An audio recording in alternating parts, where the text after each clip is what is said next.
మాట్లాడుతూనే ఉంటాం కదా! మళ్ళీ ప్రత్యేకంగా మాట్లాడమని చెబుతున్నానేంటి అనుకుంటున్నారా? నిజమే. మనం మాట్లాడుతూనే ఉంటాం. కానీ, మన మనసులోని మాటల్ని మాత్రం మింగేస్తుంటాం. కేవలం ఎదుటి మనిషిని సంతృప్తిపరిచే మాటలనే మాట్లాడుతూ ఉంటాం. దాంతో ఎదుటి వ్యక్తులు తృప్తి పడొచ్చేమో కానీ, మన మనసు మాత్రం మనం మింగేసిన మాటల బరువుతో రోజు రోజుకి కృంగిపోతూ ఉంటుంది. అలా కృంగిపోయి కొన్ని రోజులకి అలవాటు పడిపోతుంది ఆ బాధకి. ఎంతగా అలవాటు పడుతుంది అంటే, అయిన దానికి, కాని దానికి కూడా ముడుచుకుపోతుంటుంది. చివరికి అది కాస్త కోపంగా మారి, ఎప్పుడు ఎందుకు కోపమొస్తుందో కూడా మనకే తెలియని పరిస్థితొస్తుంది. మనకే తెలియకుండా మనలో జరిగే సంఘర్షణ ఇదంతా.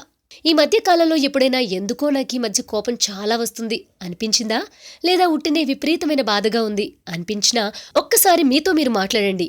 ఎప్పుడెప్పుడు ఎవరెవరితో ఏమేం చెప్పాలనుకుని కూడా చెప్పకుండా ఆగిపోయారో గుర్తు చేసుకోండి. అలా చెప్పలేకపోవటం మీకు నచ్చిందా? లేదా చెబితే బావుండేది అనిపిస్తోందా? చెబితే బావుండేది అనిపిస్తే మాత్రం మీ మనసులోని మాటని స్పష్టంగా చెప్పడం అలవాటు చేసుకోండి.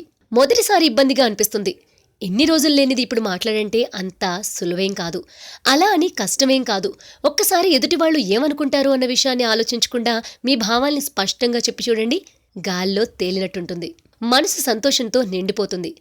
అలా అని ఎదుటి వ్యక్తిని బాధించే విధంగా మాట్లాడమని కాదు. కానీ మన మనసు నోరు మూయించేస్తూ ఎదుటివారికి తలవంచాల్సిన పనిలేదు. వ్యక్తిత్వాన్ని కుదవ పెడితేనే బంధాలు నిలబడతాయి అన్న భావం నుంచి స్వేచ్ఛ పొంది చూడండి. అనుబంధాలు ఇంకా బలపడతాయి. ఎందుకంటే బంధాలలో చిన్న చిన్న సర్దుబాట్లు అవసరమైనా అది ఒక్కవైపే ఉండకూడదు. దానివల్ల అప్పటికి సమస్యల నుంచి తప్పించుకున్న ఆ అసంతృప్తి మనసులో సునామీలను సృష్టిస్తుంది. ఆ సునామీలో అనుబంధాలు కొట్టుకుపోయినా ఆశ్చర్యం లేదు. అలా జరగకూడదు అంటే మాట్లాడడం మొదలుపెట్టాలి.